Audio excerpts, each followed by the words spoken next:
भी जो तरक्की याफ्ता कौम होती है ना, तो उसकी चीज़ों के बारे में सोचना और जो उनकी इंटरप्रिटेशन होती है ना उनके बारे में बहुत पॉजिटिव होती है। ये पर्सनली मुझे इतना तो एक्सपोजर नहीं है, बट जितना मैंने अभी तक देखा है उसकी मैं एक एग्ज़ाम्पल ले दूँगा। बेसिकली ऐसा है कि मैं उस टाइप का एक लड़का हूँ कि जिससे ना लेबर वर्क बिल्कुल भी नहीं होता।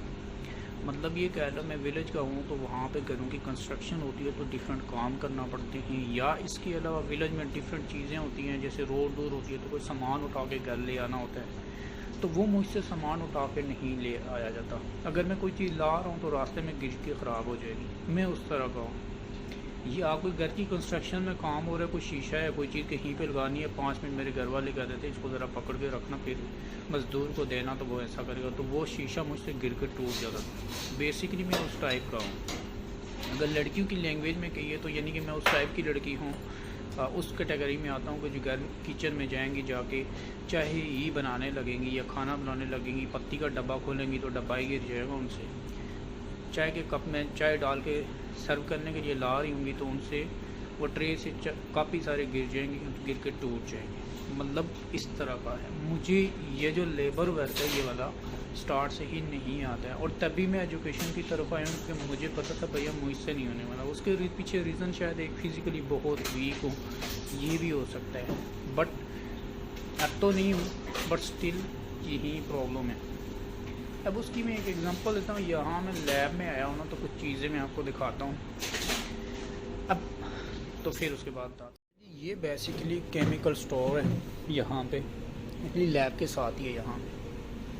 यहाँ से केमिकल निकालने हैं, मतलब सॉल्वेंट जो यहाँ पड़े हुए हैं। तो ये शीशा लगा हुआ है, यानी निकालने के बाद ये वाला शीशा नीचे करके क्लोज़ कर देना होता है। मैंने एक दिन केमिकल निकाले, उधर रखा सॉल्वेंट अपना, एसिटिक एसिड समथिंग था। ये जैसे ही नीचे करने लगा, अभी मैं हाथ लगा के नीचे नहीं करूँगा, मुझे डर है कहीं फिर से वो वाली बात ना हो जाए, तो ये गिर के ना नीचे टूट गया। फिर उन्होंने रिपेयर करवाया, तो मैं थोड़ा सा परेशान हो गया, तो लैब वालों को बताया तो उन्होंने उसको दोबारा रिपेयरिंग करवा दी। उन्होंने कहा ये नॉर्मल है, कोई इशू नहीं।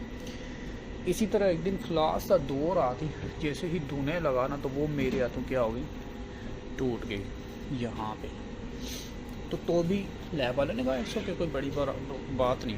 आज सुबह सुबह आता हूँ तो ऐसा होता है कि यहाँ से केमिकल जैसे ही निकालने लगा हूँ ना, सुबह सुबह हुआ ये कि मैं जैसे ही सुबह उठता हूँ ना, तो उठ के मैं चाय बनाने लगा ना, तो चूँकि चम्मच के मिल नहीं रहा सी, तो मैं डायरेक्ट जो डब्बा था उसी से पत्ती डाल रहा था चाय के अंदर। तो वो डालने लगा तो वो पत्ती गिर गई, और पत्ती हो गई चाय में बहुत ज़्यादा तेज़ होने की वजह से इस वक्त तो मेरी कंडीशन है ना, तो वो सही जिसे चस्पी होती है वो वाली मेरी आंखों से भी नज़र आ रहा है, वो कंडीशन है। अब मैं किसी चीज़ को देख रहा हूँ थोड़ी बड़ी नज़र आ रही है और सही फोकस नहीं हो पा रहा। तो लैब में आया, मैंने रिएक्शन गया हुआ था सॉल्वेंट, जैसे ही वो टेम्परेचर ऑन किया तो वो थोड़ा सा सॉल्वेंट उड़ गया, तो मैंने कहा एसिटिक एसिड और ऐड करता हूँ। और ऐड करने के लिए मैं जैसे ही यहाँ पे आया, मैं ये दिखाता हूँ सॉल्वेंट निकालने के लिए, तो ये नीचे ना एक पाइप लगा हुआ है। ये नीचे अगर मैं दिखा पाऊँ ये वाला, जैसे ही आके निकालने लगा, हालांकि पाइप दूर, आज तक मैंने किसी को यहाँ लगते हुए नहीं देखा। आके मेरा ज़ोर से पाँव लगता है पाइप के ऊपर और पाइप ही टूट जाता है, क्योंकि सर्दी बहुत ज़्यादा है, और सर्दी ज़्यादा होने की वजह से ही पाइप टूट गया ना, तो पानी थोड़ा सा गिर गया, फिर उन्हें रिपेयरिंग करा दी जल्दी जल्दी। अब जो बात बताने वाली है वो लड़का साथ था, वो कहता है no no it's okay, no worry no worry. तो वो बाद में सुपरवाइज़र बाहर से गुजर रहा था ना, वो तो वो अंदर आए ना, वो कहते हैं व्हाट हैपन। अच्छा, अब जब प्रोफेसर ने कहा व्हाट हैपन, अब पाकिस्तान में रिस्पांस क्या होना था आप जानते ही। उन्होंने बैड वर्ड्स यूज करने थे। किसी ने जब ये बताना था, ये कहते कि ये पनौती है, ये केयरलेस है, ठीक है, ये चीज़ों की एहतियात नहीं करता है, या यूँ कह लेते पनौती वर्ड बहुत यूज़ किया जाता है, ठीक है, हैंडलिंग इसको नहीं आती, सौ इस तरह की बातें पाकिस्तान में की जाती हैं दूसरे को डिग्रेड करने के लिए। ये हमारा एक माइंडसेट है, हम ऐसे ही करते हैं। मतलब दूसरे को अप्रिशिएट नहीं करना होता, दूसरे की सिचुएशन को समझना नहीं होता।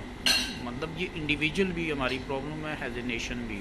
लेकिन यहाँ पे क्या हुआ, सुपरवाइज़र है, उसको लड़का कहता है कि I guess today is his bad day, ठीक है। तो एक दफ़ा पहले भी जब हुआ था तनबी सुपरवाइज़र के सामने इन्होंने कुछ चाइनीज़ में कहा था और शायद यहीं कुछ कहा था, उसके बाद सुपरवाइज़र ने कहा था cool cool take it easy it's okay.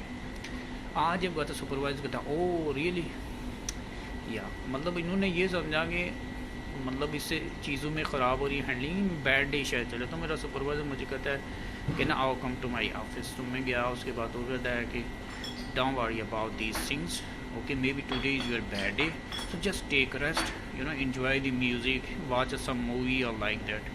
तो कहता है कि ये जो रिएक्शन लगा ना इसका रिफ्लक्स ऑफ कर दो, ठीक है, तो कोई बात नहीं, टेंशन न लो, कल कर लेना, परसों कर लेना, कोई बात नहीं है। तो ऑफिस में बैठ के चुप होकर बस गाने शाने सुनो, लिटरेचर पढ़ने का दिल किया वो करो, ठीक है।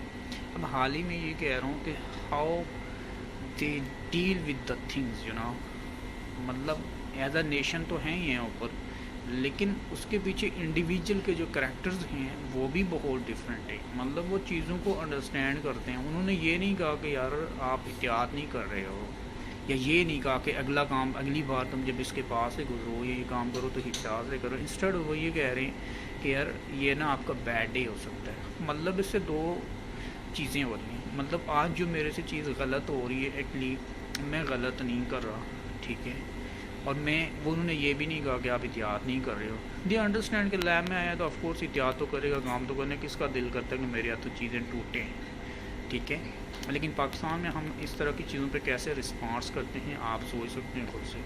और वो मुझे कहते हैं कि आज का दिन मतलब तुम्हारा बुरा है, कल सारी चीज़ें ठीक हो जाएंगी। ना मुझ पर ब्लेम किया, ठीक है, ना मुझे उस चीज़ को लेके क्रिटिसाइज़ किया, इस बल्कि इस चीज़ को एक बैड डे के तौर पर कह दिया कि कभी कभार ऐसे हो जाते हैं, तो मतलब चिल करो। सो कहने का मतलब ये है कि यार हम एज अ नेशन कैसे ट्रीट करते हैं इस तरह की चीज़ों के ऊपर, और जो नेशन वाकई डेवलप हैं, यकीन जानिए जितनी मेरी ऑब्जर्वेशन हुई है उनके जो एटीट्यूड है वही डिफरेंट होता है, उनका चीज़ों की इंटरप्रिटेशन ही डिफरेंट है।